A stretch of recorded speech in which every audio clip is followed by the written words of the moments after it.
अध्याय क्रमांक 5 श्लोक 33 पर्यंत आपण बघितलं होतं की विकृत विज्ञानियम म्हणजे मृत्यूचिन्ह संबंधाविषयी या अध्यायात बरेचशी माहिती दिलेली आहे. आणि महत्वाचा भाग असा येतो की आपण चिकित्सा करत असताना काही गोष्टी आचरणीत सांगून ठेवले की असं असं जर असेल, अरिष्ट लक्षण असेल तर तो इतक्या दिवसामध्ये जाईल किंवा त्याला हे लक्षणे येऊ शकतात. तर बरेचदा असं आपल्याकडे बघण्याचा दृष्टिकोन असा होतो की हे सगळं काहीतरी अंधविश्वास सारखं आहे, तसं नाही आहे. तर याच्यामध्ये काही लक्षणं सांगून ठेवले, त्याचा जर बारीक अभ्यास जर केला तर तुम्ही जी लक्षणं जर बघितली तर त्या पद्धतीने ते घडते आणि त्या पद्धतीने ते लक्षण दिसून त्या पद्धतीने पेशंट तो जायला लागतो. तर हे सगळे लक्षणं जे आहेत हे हे कालातीत ग्रंथ आहेत. तुम्ही चंद्रावर जरी गेले तर याच्यामध्ये काही बदल घडणार नाही, असे ते ग्रंथ आहेत.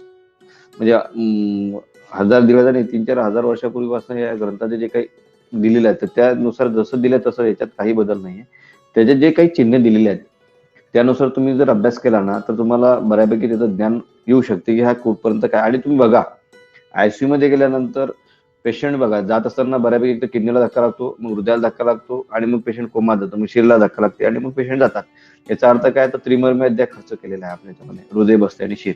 त्या पद्धतीनं त्याच अनुषंगानं हे काही लक्षणे दिलेले आहेत. आता पुढचा जो श्लोक आहे, मेघ तोयो निर्घो वनीना पवन वेणुयान उरुणन्यंत्यनाच यः शब्द न सतो अपि वा निपिड्य करुण शृणुयान्यो दुग्धुक स्वनम तदोदंतरं स्पर्शणात् मन्यते यो विसर्पयात सर्वेशो वानयो यच्च दीपगंधा न जिघ्रन्ति विधिना यस्य दोषाय स्वास्थया विधिना रसः य पानुनेव किरणो यो अंगघातं न वित्तेवा अंतरेण तप्तस्त्रीवं योगम वा विधिपूर्वकम जानात्येंद्रियं तच्च तेषां मरणादिशेत. ज्यास मेघांचा गडगडाट, पाण्याचा प्रवाहाचा शब्द, विना पवन व वेणुवाद्यांचे शब्द नसताना ऐकू येतात. इतकं मिरॅकल काही समज अचिंत्य शक्ती ती प्रभाव आहे. याचा कार्यकारण भाव विचारणार तर तो प्रभाव आहे. याला काही कार्यकारण भाव आपण नाही सांगू शकणार. त्या लोकांना दिव्यचक्षु लोक त्यांनी लिहून ठेवलं. आज जसं MRI सिटी स्कॅन केल्यानंतर काही लक्षण दिसतात तशातलं हे लक्षण असेल, हे लक्षण असे दिसायला लागतात. ज्यास मेघांचा गडगडाट, पाण्याचा प्रवाहाचा शब्द, विना पवन व वेणुवाद्य यांचे शब्द नसताना ऐकू येतात व विद्यमान असताना ऐकू येत नाहीत. कानात बोटले असतात ज्यांचा जास्त धुकधुक शब्द ऐकू येत नाही. तुम्ही बघा, असं केलं की तुम्ही स्वतः करून बघा. 2 मिनिटं लक्षात लागेल कानामध्ये काहीतरी असा आवाज यायला लागतो.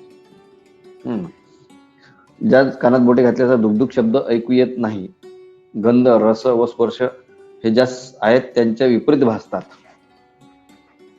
गंध, रस, स्पर्श यांचे मुळीच ज्ञान होत नाही. दिवा मालविला असता त्याची जास्त घाण येत नाही, कारण दिवा गेल्यानंतर थोडंसं एक काहीतरी वेगळा एक स्मेल यायला लागतो, नाही का.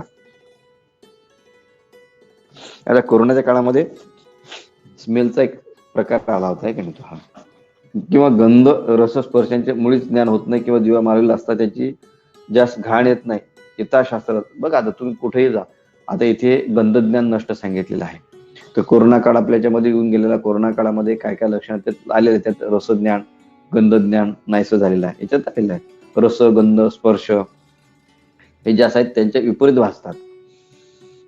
किंवा गंध, रस, स्पर्शांचे मुळीच ज्ञान होत नाही. दिवा मालविला असता त्याची जास्त घाण येत नाही. यथाशास्त्र रस दिले असताना त्याचे दोष वाढतात व तद विपरीत रस दिले असता त्याचा दोष उपशम होतो.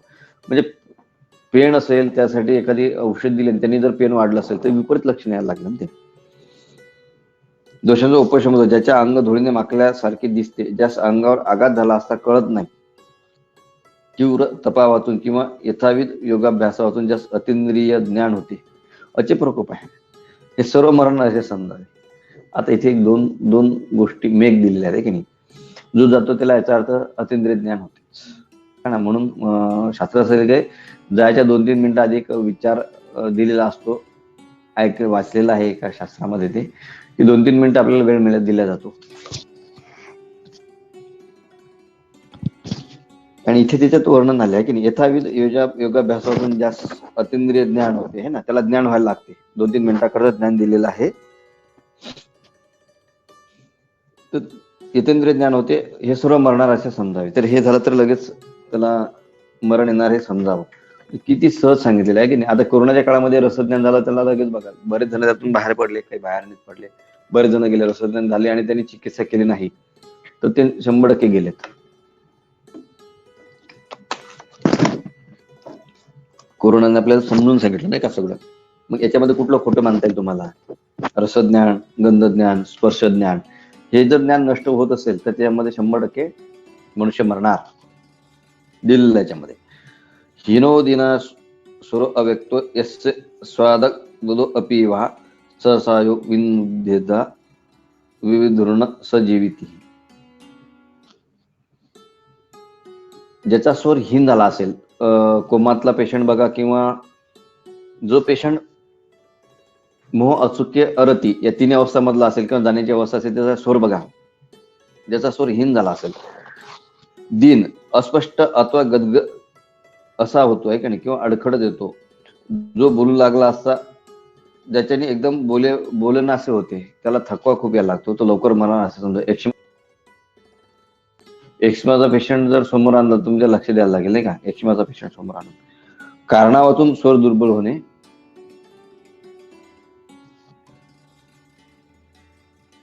बळ वर्ण यांचा क्षय होणे, रोगांची वृद्धी ही लक्षणे पाहून रोगी मरणार आहे असे समजावे. अपस्वरम भाषणमाणं प्राप्तं मरणमात्मनः श्रोतारं च अस्य शब्दस्य दूरतः परिवर्जयेत. मी मरणार असे दुष्ट शब्द बोलणारा, असे शब्द ऐकणारा मनुष्य वैद्यांनी दुरूनच सोडावा.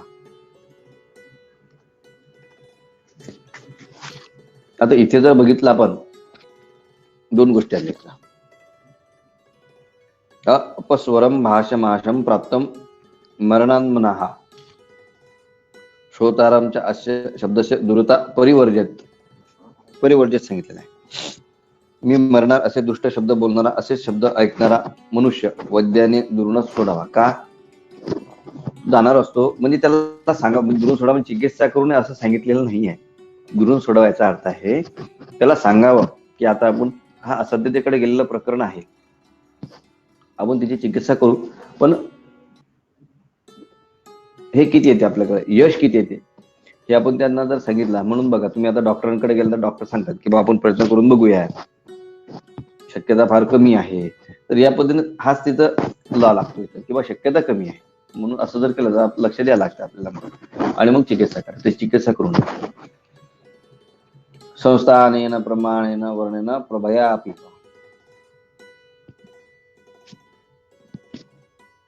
छाया विवर्तस्य स्वप्ने अपि प्रत्ययव सहा. आकृतीने, प्रमाणाने, रंगाने व त्याच्याने ज्याची छाया बदलते, मग तो निजला असो किंवा जागी असो, तो मेलाच असे समजावे. भयंकर इथं वर्णन केलेलं आहे. तर जर तुम्ही लक्षात आलं असेल तर, आकृतीने, प्रमाणाने, रंगाने व त्याच्याने ज्याची छाया बदलते, अचे प्रकोप आलेला, एकदम छाया बदलते, प्रभा बदलते.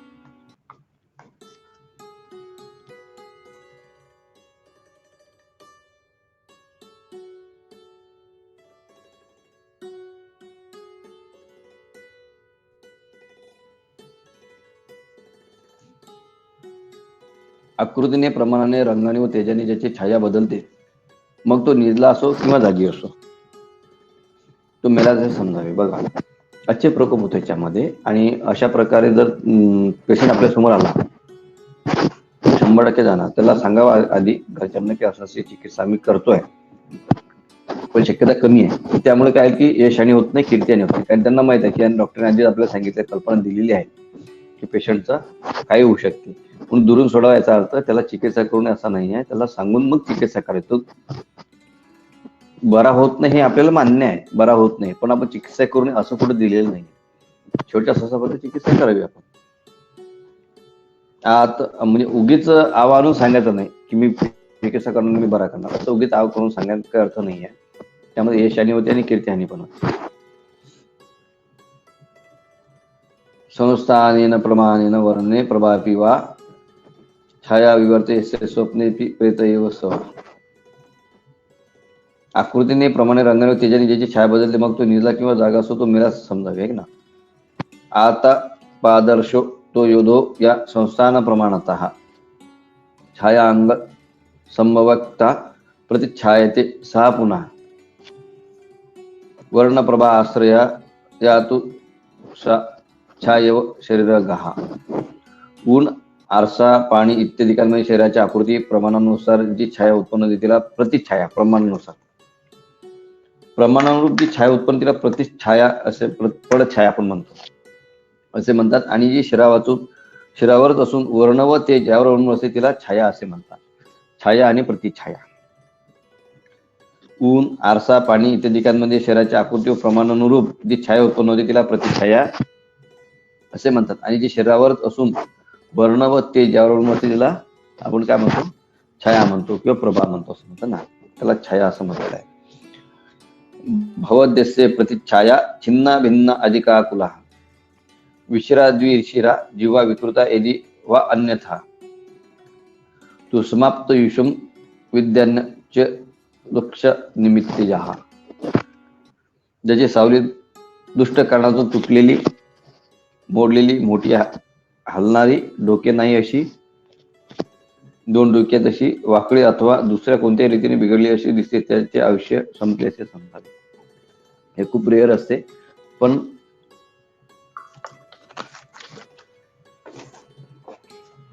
ज्यावेळेस शेवटची अवस्था आहे त्यांना आणि पेशंटमध्ये काही बदल नसेल, पेशंट खूप तगडा असेल आणि तू कुठं जात असेल, त्यानंतर ते बघितलं जी सावली दृश्य कारणातून तुटलेली, मोडलेली, मोठी, हलणारी, डोके नाही अशी, दोन डोके आहेत अशी, वाकडी अथवा दुसऱ्या कोणत्याही रीतीने बिघडली अशी दिसते त्याचे आयुष्य संपले असे समजावे. त्याचं आयुष्य संपलं असं समजायचं. खादिनाम पत्रम पंचानाम छाया विविध लक्षण. आकाशादी पंचमभूतांच्या ज्या पंचछाया त्या वेगवेगळी लक्षणे प्रमाणे आहे. आता आकाशीय जी छाया आहे, आकाशीय यांची खादिनाम पंचनाम छाया विविध लक्षणाम. आकाशादी पंचमभूतांच्या ज्या छाया त्या वेगळी लक्षणे प्रमाणे नाभसी निर्मला नीला सस्न्या सप्रभेवेच. आकाशाची छाया कशी आहे? स्वच्छ, नाभसी निर्मल, स्वच्छ, नीला नीली, सस्नेहा किंचित स्नेहयुक्त, सप्रभेवच तेजस्वी अशी दिसते. बघा तुम्ही आकाशाकडे बघितल्यानंतर तुम्हाला एक वेगळा नजारा दिसायला लागतोय का नाही. एक वेगळी प्रतिच्छाया असते, वेगळं गणित असते आणि खूप छान असं शांत वाटायला लागते. हे झालं की शांत असं जाणवते असं नाही का. खदिनाम पंचनाम छाया विविध लक्षणाम. तर ती काय सांगितलेलं आहे? नाभसी निर्मला नीला सस्न्या सप्रभेवच.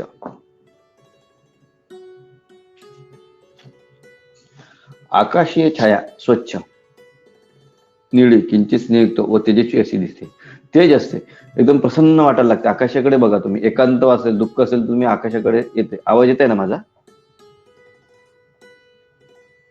तर तेजस्वी दिसायला लागते आणि एक वेगळा प्रभाव आपल्यावरती पडायला लागतो. ज्यांना जे कवी असतात ना ते बघा, एक टक लावून बघतात आणि काहीतरी विचारायला लागतात. म्हणजे प्रसन्न जे म्हणतो, स्थिरता जे म्हणतो ना, त्याला शब्द स्थिरता शब्द योग्य आहे. आपल्याला समाज व्यवस्थेमध्ये लागत स्थिरता येणे आवश्यक असते, तसं आकाशीय छायामध्ये स्थिरता जास्त दिसते. बघितलं म्हणून आकाशी छाया स्वच्छ, निळी, किंचित स्नेहयुक्त, तेजस्वी अशी दिसते. आता वाताची महाभूताची जी आहे ती काय? वातात ऋणाशाव भस्म वृक्षा अतप्रभा. मळकट, तांबूस, काळसर, राखेप्रमाणे वृक्ष व निस्तेज अशी छाया वायूची आहे. वायूची छाया बघा तुम्हाला एकदमच मलिन केल्यासारखं वाटते. एखादा मनुष्य असेल, एक्ष्मा झालेला असेल, त्याचं शरीर समोर आणा म्हणजे तुमच्या लक्षात यायला लागेल ना. मळकट, तांबूस, काळसर, राखेप्रमाणे वृक्ष व निस्तेज अशी जी छाया ती वायूची आहे. अग्नीची छाया कशी असेल? शुद्ध रक्ता तो अग्नेय दीप्ताभा दर्शन प्रिय.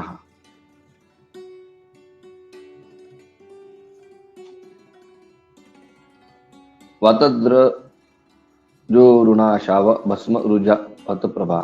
मळकट, तांबूस, काळसर, राखीप्रमाणे वृक्ष व निस्तेज अशी जी छाया ती वायूची.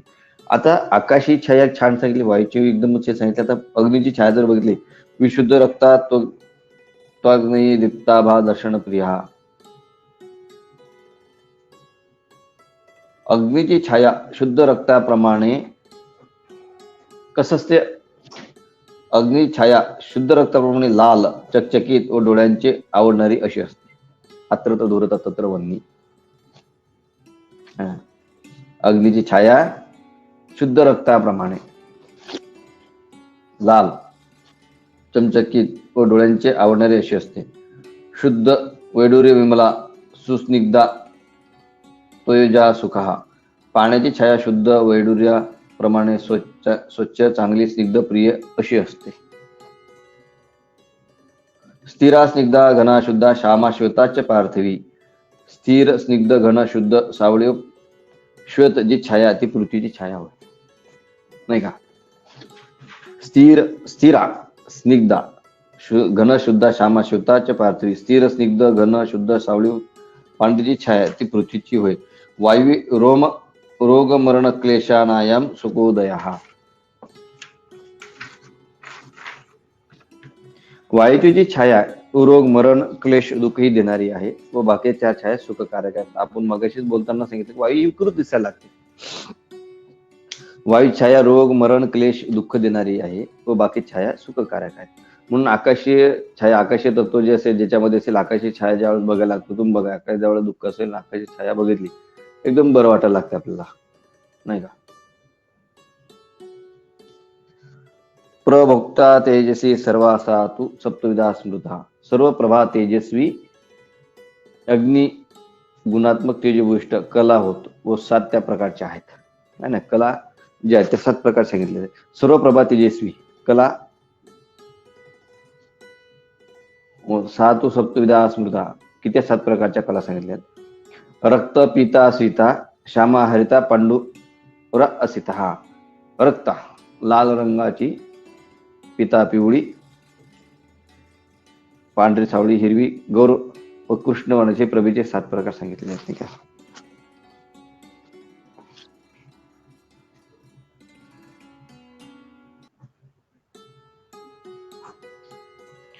7 प्रकारची पिवळी, पांढरी, सावळी, हिरवी, गौर व काळी हे प्रभेचे 7 प्रकार होते.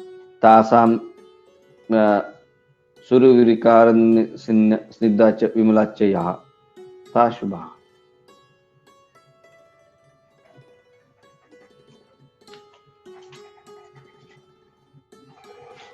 ज्यात 1 मिनिट आपण थांबूया.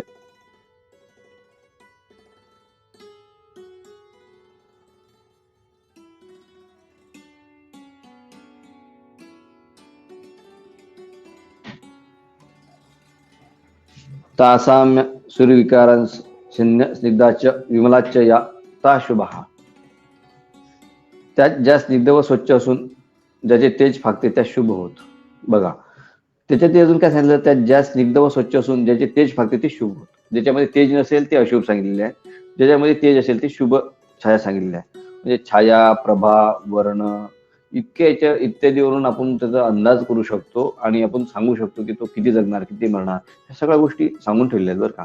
ह्या कालातीत आहेत. मी मगाशी बोलताना सांगितले कालातीत ग्रंथातून कुठं चंद्रोदय येतो काही बदल घडणार नाहीये. शास्त्र चुकत नाही, चुकतो ते आपण, शास्त्र नाही चुकत. ज्यात ज्या स्निग्ध व स्वच्छ असून त्याचे तेज फाकते त्या शुभ होत. मलिना वृक्षा संक्षिप्ताच्या सुखोदया. ज्या मळकट वृक्ष असून जे तेज फाकत नाही त्या अशुभकारक आहेत, आणि ज्याच्या स्निग्ध स्वच्छ असून ज्याचे तेज फाकते ते शुभ.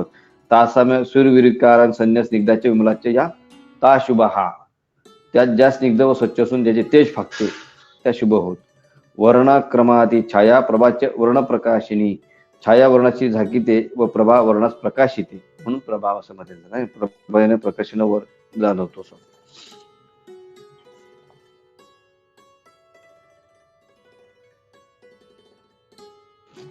छाया वर्णास झाकीतो व प्रभा वर्णास प्रकाश करते ना. छाया वर्णात झाकते आणि प्रभा प्रकाशमय करते. म्हणून आपण बोलली भाषेमध्ये म्हणून काय प्रकाश आहे, काय छाया आहे, काय प्रभा आहे असं आपण बोलतो काय प्रभा आहे, सत्व आहे ते प्रभा असते ना. प्रभेनं जास्त खुलतो. आसन्य लक्षते छाया विकृष्टेपा प्रभा प्रकाशते. आसन्य लक्ष्यते छाया विकृष्टे भा प्रकाशते, छाया जवळ समजते प्रभा दुरूनच चमकते. हा दोन्हीमधला फरक आहे. छाया जवळ आल्या समजते आणि प्रभा दुरूनच चमकते. आपण लगेच डोळे हे करून मोठे करून बोलतो, हा काय प्रभा आहे, काय छाया आहे ना, काय तेज आहे, तेज असं म्हणतो. पण तेज म्हणजेच प्रभा है ना. मग तेज फाकत नाही, अशुभ म्हणजे जे आहे ना, तेज फाकते ते शुभ म्हणायचं. आणि प्रभा म्हणजे प्रकाशित करते, त्याला तेज म्हणतो आपण. प्रभा म्हणजे प्रकाशित करणे. आसन्य लक्ष्यते छाया विकृष्टे वा भा प्रकाशते, छाया जवळ असते व प्रभा दुरूनच चमकते. ना छायो ना प्रभा किंचित द्विशेषाच्यन्यते तु, नृणाम शुभा शुभोत्पत्ती काले छाया समाश्रयाः. ज्या छाया नाही व प्रभा नाही असा पुरुषच नाही. व छायेचे जे विशेष प्रकार ते विशेष प्रसंगी मनुष्याचे शुभोत्पत्ती किंवा अशुभोत्पत्ती दर्शित करतात ते. आता इथे खूप छान हे दिलं की ज्या छाया नाही किंवा प्रभा नाही असा पुरुषच नाही. छाया आणि प्रभेशिवाय पुरुष नाही. ज्याला छायाने प्रभाने त्याला समजा तो मरणासन नाही, पुरुषच नाही तो, है ना. पुरुषच नाही असं नाही की ज्याला प्रभाने आणि छायाने असा पुरुषच नाही. व छायेचे जे विशेष प्रकार ते विशेष प्रसंगी मनुष्य शुभोत्पत्ती किंवा अशुभोत्पत्ती दर्शविते. एवढंच आहे. निकिशन्य सपादो च्युतासां परिसरपती, हे ते बलता शश्वद्वन्य मस्रम हितम बहु, यो अल्पाशी बहुमूत्रो ब्रह्माशी च अल्पमूत्रवीट.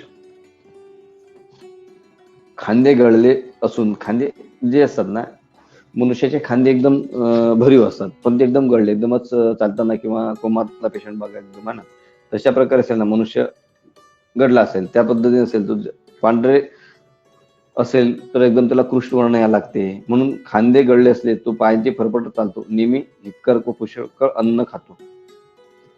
शक्ती कमी होते, अन्न खात असताना शक्ती कमी होते त्याची.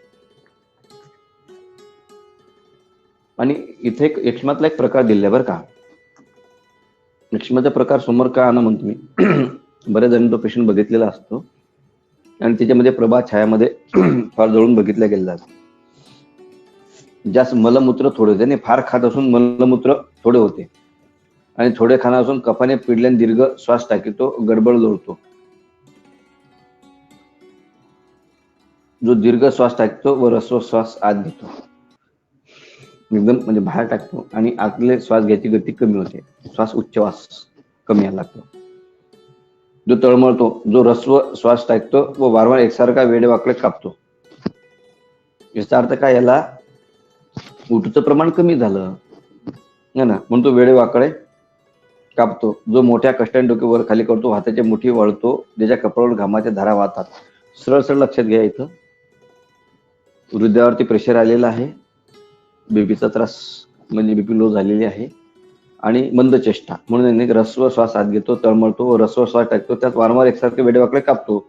इथं उठचं प्रमाण कमी झालं, सरळ सरळ.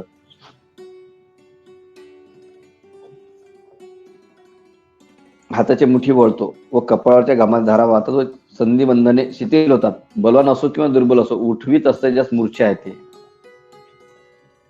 हार्ट अटॅकचा पेशंट लक्षात आणा आहे की नाही, म्हणजे तुमच्या लवकर लक्षात येईल. मूर्छा आहे ते नेहमी होतानाच निसतो, पाय वेडेवाकडे टाकतो, त्याला असं उभं झोपावं लागते. सरळ झोपलं की त्रास होतो किंवा निमोनियाचा पेशंट असेल तर फारच त्रास व्हायला लागतो. मूर्छा आहे तो नेहमी उतानाच निसतो, पाय वेडेवाकडे टाकतो, अंथरुणात आसन भिंती इत्यादीवर काही नसताना आहे असे समजून तो घेऊ लागतो. जो कारणातून हसतो व मूर्छित होतो. याच्यामध्ये आपण सोडियम पोटॅशियम कमी झालं शरीरामधली, जी लेवल कमी झाली, त्यानंतर हे लक्षणे यायला लागतात. कारणातून हसतो, कारणातून मूर्छित होतो आणि जिभेने ओठ चाटतो, वारंवार ते चाटत राहतो ताण लागल्यावर. जो वरच्यावर ओठात जिभेने स्पर्श करून फुतकारयुक्त नाना प्रकार शब्द टाकतो, ज्याची कांती छजा काळी, पिवळी किंवा तांबूस वर्णाची होते व जो वैद्य, औषधी पान, अन्न, गुरु, वडील, शिक्षक इत्यादी वडील मनुष्य ना त्याला व मित्र यांचा द्वेष करतो, तो यमाच्या स्वाधीन झाला असे समजावे. किती बारीक लक्षण सांगून ठेवले त्यांनी बघा. लगेच तुमच्या लक्षात लागेल पेशंट जाणार आहे की थांबणार आहे ना. ज्याचा गळा कापला असता, ज्याचा गळा कापल्यासारखा होतो, म्हणजे कापला असता म्हणजे कापल्यासारखा होतो असं, किंवा इथे एक वन पडलेला असतो, किंवा कपाळ हृदय थंड असून घाम येतो. ग्रीवा ललाट हृदय यस्य सद्यती शीतलम. इथे एक तर काळ्या वर्णाचा एक याला लागतो, याच्यामध्ये वर्णन नाहीये, पण एका ग्रंथामध्ये वर्णन आलेलं आहे की तिथे एक पट्टा आल्यासारखा होतो आणि तिथे ब्लिडिंग झाल्यासारखं होते आणि नील अशी वर्णाची एक हे लागते. किंवा ज्याचा गळा कापला, आपला ज्याचा गळा कपाळ हृदय हे थंड असून घाम येतो, बाकी सर्व देव उष्ण असतो. विचित्र पत्त्या रद्दद्रामध्ये त्यास देवाज्ञा होणार आहे असे समजावे. लगेच कळायच्या आतमध्ये होते की नाही, म्हणजे त्याचा श्वास वरून जातो, असा वरून हे थंड पडायला लागते. गळा कपाळ हृदय थंड असून घाम येतो, बाकी सर्व देव उष्ण असतो, त्यास देवाज्ञा होणार असे समजावे. किती स्पष्ट सांगितले. ज्याची दृष्टी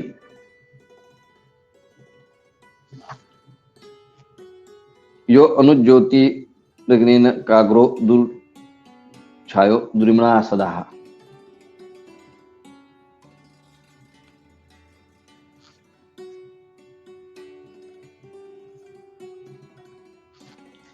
दुर्बिना सदाहा बर्ली बलिभुजो यस्य प्रणित नोपभुंजति निनिर्मित्तं च यो मेधां शोभमुपचयं श्रियं प्राप्नोत्ययो वा विभ्रंशा स प्राप्नोति यमरक्षक. ज्याची दृष्टी तेज कमी होते, चित्त व्यग्र असते व जो नेहमी शोकग्रस्त असतो, ज्याची छाया अगदी वाईट होते, ज्याच्या नावाने घातलेला भात कावळे खात नाहीत. पहिलं तो गे काऊ कोकत आहे. माऊलीने खूप सुंदर कावळ्यांचं एक वर्णन केलं आहे की नाही, त्याच्याकडनं संकेत घेतले आणि तेच इथे आले. ज्याची दृष्टी कमी होते, चित्त व्यग्र असते व जो नेहमी शोकग्रस्त असतो, ज्याची छाया अगदी वाईट असते, ज्याच्या नावाने घातलेला भात कावळे खात नाहीत. म्हणजे इथे सुद्धा किती सूक्ष्म विचार आलाय.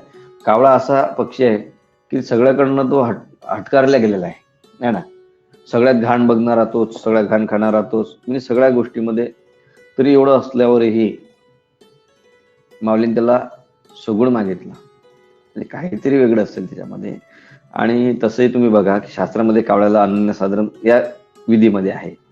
मग इथं परत आला ना, इथं ज्याच्या नावाने घातलेला भात कावळे खात नाहीत, कारणावातून जास्त धारणाशक्ती, मेधा, शोभा, पुष्टी व ऐश्वर्य प्राप्त होतात कारणावातून, किंवा कारणातून ती नाहीशी होतात, तो यमाच्या घरी जातो. 100%. आता तुमच्या इथे फार मोठी मेक सांगून ठेवली की नाही, तुमच्या लक्षात येत नाही ना हो, पेशंट जगणार की मरणार. पण सेन्स कोणाला असतो? तो कावळ्याला असतो. भात घाला ना, विचारायचं किती दिवसात जातो समजते तुम्हाला, है ना. मी खात नाही याचा अर्थ, है ना, ज्याच्या नावाने घातलेला भात कावळे खात नाहीत, कारणातून ज्याची मेधा, शोभा, पुष्टी व ऐश्वर्य हे प्राप्त होतात, किंवा कारणातून नाहीशी होतात, तो यमाच्या घरी जातो. तो जाणार आहे निश्चित.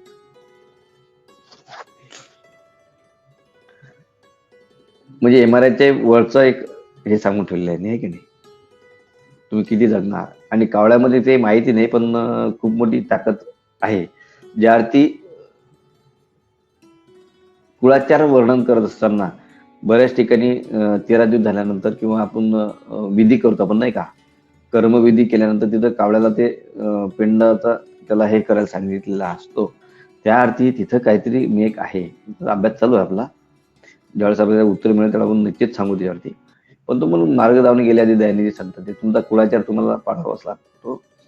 दृष्टी, ज्याची दृष्टी कमी तेज होते, चित्त व्यग्र असते, जो नेहमी शोकग्रस्त असतो, ज्याची छाया अगदी वाईट होते, ज्याच्या नावाने घातलेला भात कावळे खात नाही, कारणातून जास्त मेधा, शोभा, पुष्टी व ऐश्वर्य हे प्राप्त होतात, किंवा कारणातून ती नाहीशी होतात, तो यमाच्या घरी जातो. यमाच्या घरी जाणार स्पष्ट. गुण दोषमयी यस्य स्वस्थस्य व्याधितस्य च व्यत्यय अन्यथात्वं प्रकृती षण्मासान्न सजीविती. ज्याची मानसिक किंवा शारीरिक प्रकृती विपरीत होते, मग तो रोगी असो अथवा निरोगी असो, तो सामान्यावर वाचायचा नाही. ज्याची मानसिक स्थिती, लक्षात घ्या बरं का, ज्याची मानसिक स्थिती किंवा शारीरिक स्थिती प्रकृती विपरीत होते, मानसिक प्रकृती किंवा शारीरिक प्रकृती ही विपरीत होते, मग तो रोगी असो किंवा अथवा निरोगी असो, हा सामान्यावर वाचायचा नाही. अचे प्रकोप सांगितले याच्यामध्ये, अचे प्रकोप सांगितलेले आहे. ज्याची मानसिक स्थिती किंवा शारीरिक स्थिती प्रकृती विपरीत होते. आता चांगला आहे, थोडासा बडबड करायला लागला की मनावरती काही आघात झाला असेल तर तो निश्चित झाला.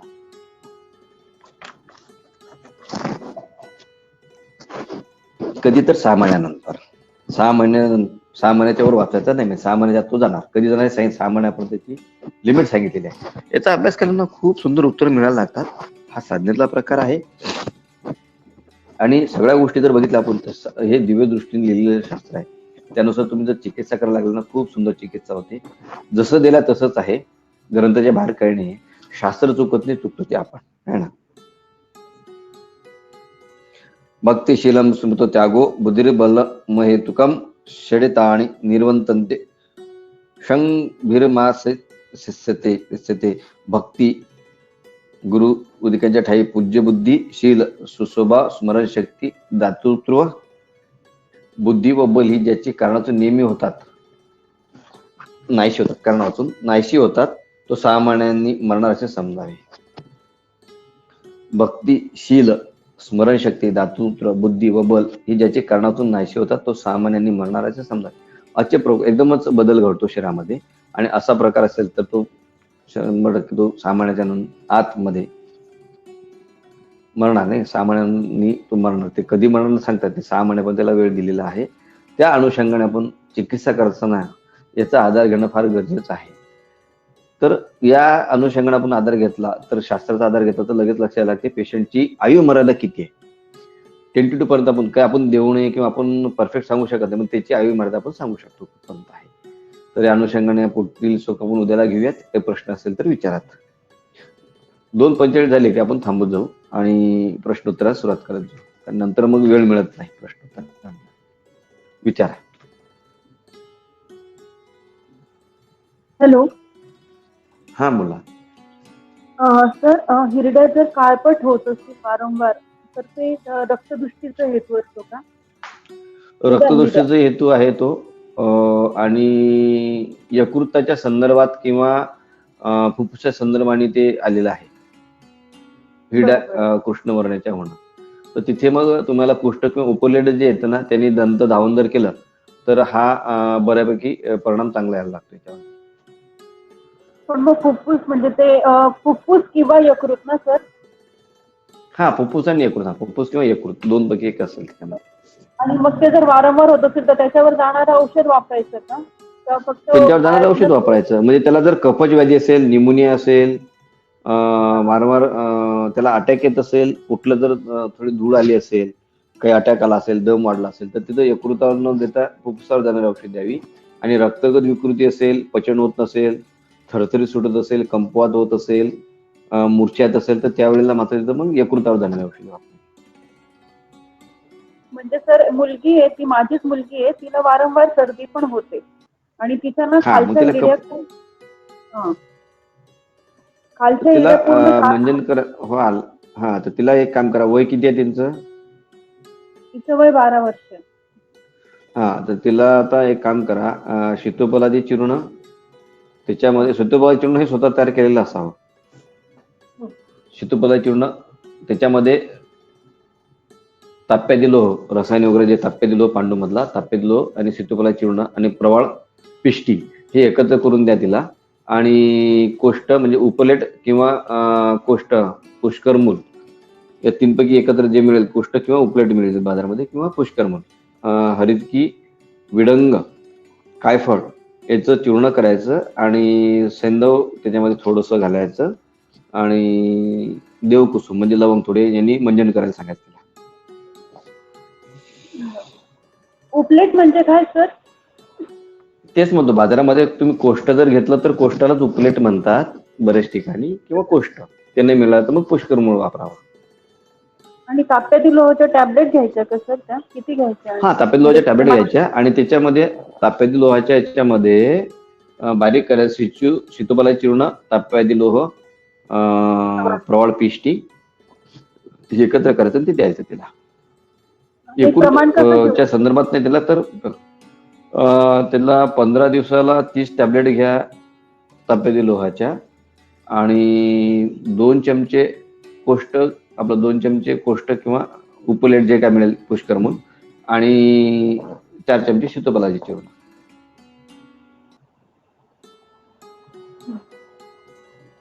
2 चमचे प्रवाळ ठीक पिष्टी आहे. ना सर? नाही, प्रवाळ पिष्टी 2 चमचे नाही, 1/4 चम्मच प्रवाळ पिष्टी. अच्छा, ते 1/4. प्रवाळ पिष्टी बरोबर. 1/4 चम्मच. हा, 2 2 चमचे चमचे. कोष्ट उपलेट किंवा पुष्करमूल जे मिळेल ते, आणि 4 चमचे शीतोपलाची चूर्ण, आणि 30 टॅबलेट ताप्यातील लोहाचे. सर, आणि अजून एक पेशंट एकत्र. होतं. हं. एक पेशंट होतं सर. त्यांचं आणि ना एक एकच मिनिट, याच्यात आणि तिला मंजन मी जे सांगितलं ते मंजन करायचं सकाळ संध्याकाळ 2 वेळेस. हो, म्हणजे मध्ये पण तुम्ही गोष्ट सांगितलं ना टाकायला? हा, कोष्ट म्हणजे दोन्हीच्या मध्ये वर्णन आलेलं आहे कोष्ट. हो, काही कोष्ट हरकत वापरायचं असते. नाही. सर, आणि एक पेशंट आहे सर, ऍक्च्युली त्यांचं वय ना 54 वर्ष आहे, मेल आहे, आणि वारंवार बसण्याची जॉब आहे, म्हणजे सारखं 7-8 तास बसण्यात येतं. तर त्यांचं खाली कॉक्सिक रिजन आहे ना, त्या ठिकाणी खूप पेन होतं, आणि हिप जॉईंटच्या इथे पण पेन होतं. मग कसं त्याचं हे करायचं, कारण तिथे कफाचा दोष समजायचा का त्रिकसंधीच्या इथे? नाही, बऱ्याच जणांना काय असेल की ते एक जे बोन आहे ते एक्स्ट्रा असते, आणि ते एक्स्ट्रा बोन असल्यामुळे तिथे ते खूप पेन होते बसल्यानंतर.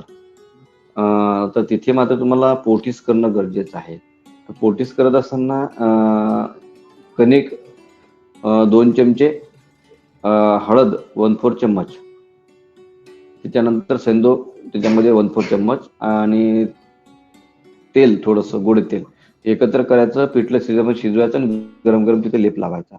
त्या गरम याने किंवा पिंडस्वेद करूनच ते कमी होते, तसं ते कमी येत नाही, कारण की शेवटचं जे टोक असते तिथं ते बोन्स वाढलेला असतो, त्यामुळे ते गरम गरम चटका लागणं अपेक्षित आहे. आणि त्यानंतर मग आरोग्यवर्धिनी, रसराजरस 1 बिडी आणि मृतचिंतामणी 1 बिडी हे औषध दिलं की त्याला पेन होणं कमी यायला लागतं. आरोग्यवर्धिनी, रसराज, आणि काय म्हटलं सर? बुरुत्वा चिंतामणी, बुरुवाची एक एक गुळी सकाळ संध्याकाळ. आणि वाताचं स्थान आहे ते, आणि संसर्ग आणि भ्रंश, आणि वातामुळेच ते वाढलेलं असतं, त्यामुळे तिथं वातावर जाणारे औषध देणं गरजेचं आहे. म्हणजे सर, तुम्ही जे पोटीस सांगितलं ते तिथे डायरेक्ट लावायचं का खालच्या मणक्याच्या इथे? लावायचं, हा, गरम गरम लावा, हा, मनक्यासाठी लावायचं तिथे, जिथं तर टीप आहे ना आणि तिथे, आणि गार झालं वरतो. तर आणि गार गार काय, झालं 10 की मिनिटामध्ये काढून गार होते टाकायचं? ते, 10 मिनिटात काढून टाकायचं, 10 मिनिटात गार होते ते. त्याच्यामध्ये बरं, आणि हळद. मग असं किती दिवस करायचं? ते करा ना तुम्ही 15 दिवस, लगेच बरं वाटायला लागेल त्या पेशंटला. बरं बरं, चालेल सर. आणि अजून एक प्रश्न होता, ऍक्च्युली दोषांच्या संदर्भातच होता. आपण जेव्हा आता कफवृद्धीचे लक्षणं आणि वातक्षयाची लक्षणं, म्हणजे वातक्षय झाला की आपोआप कफवृद्धीची लक्षणं दिसतात आपल्याला, किंवा कफवृद्धीची लक्षणं झालं तर कफवृद्धीचीच लक्षणं असतात. मग ते कसं काय डिस्टिंग्विश करायचं सर, की हे कफवृद्धीचे आहेत की वातक्षयामुळे निर्माण झालेले आहेत? मॅडम, एक मिनिट, परत मला विचारा प्रश्न, तुमचा आवाज काहीच आला नाही मला, मध्ये मध्ये पूर्ण ब्रेक झाला. म्हणजे कफवृद्धीचे जे लक्षणं असतात ना ते, किंवा वातक्षयामुळे कफवृद्धीचे लक्षणं, हे असं डिस्टिंग्विश कसं करायचं? कारण बऱ्याच वेळा दोघं हा, सारखे ते, सारखेच हा, वाटतात. हो, सारखेच असतात जवळपास, पण त्यात खूप चांगला परिणाम असा येतो की क्षयवृद्धीचे जे ग्रंथामध्ये वर्णन केलेलं आहे, क्षयवृद्धीचे लक्षण काय, त्याच्यामध्ये जितके जास्त लक्षणं बसतील ते त्या प्रकारची ती प्रकृती लक्षात घ्यावी. हे फार कठीण नाही आहे ते. क्षय आणि वृद्धी या दोन्ही काढा, एक सोबत ठेवा, आणि मग ते तुम्ही डिफरन्शियल करू शकता. खूप सोपं आहे, कठीण नाही. आता कफवृद्धीचं जर बघितलं, शीतत्व वाढलेलं आहे, आणि वातक्षयामध्ये शीतत्व आलेलं आहे, वातवृद्धीमध्ये सुद्धा शीतत्व आलेलं आहे. तर वात प्रकृती असताना वर्ण कुठल्या प्रकारचा आहे? कफामध्ये पांढुर्वर्ण असतो, श्वेतवर्ण असतो, वातामध्ये कृष्णवर्ण झालेला असतो, क्षावर्ण, अरुण वर्ण येतो. कफामध्ये नेत्र बघितलं तर ते श्वेतवर्णाचे येतात, वातामध्ये जर बघितलं तर ते कृष्ण वर्णाचे व्हायला लागतात, कृष्ण म्हटलं की शाव वर्णाचे व्हायला लागतात. तर ग्रंथामध्ये हे खूप छान वर्णन दिलेलं आहे, तर तुम्ही डिफरन्शिएट करू शकता. हे खूप सोपं आहे. दोन्ही सोबत काढा, आणि त्यात जितके जास्त लक्षण असेल ते प्रकृती लक्षण घ्यायची, वाताची की कफामुळे आलेलं आहे. थँक्यू. ठीक आहे ना. एक शेवटचा प्रश्न विचारूया आणि थांबूयात.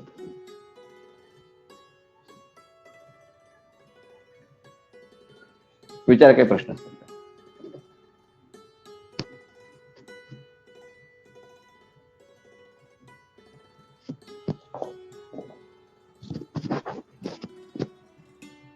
व्हेरिकोज वेन्स मध्ये सर काय काय फिलिंग सांगणार म्हणजे एक पेशंट आली होती तिला खूपच म्हणजे हा आहे ते पान बरोबर. लेडीज आहे का जेंट्स आहे? लेडीज. हा तर लेडीज असेल तर संपृक्ती थोडी वेगळी लागते आणि जेंट्स असेल थोडी संपृक्ती वेगळी लागते. लेडीज असेल ना तर तिला पिरियड चालू आहेत का? हो सर.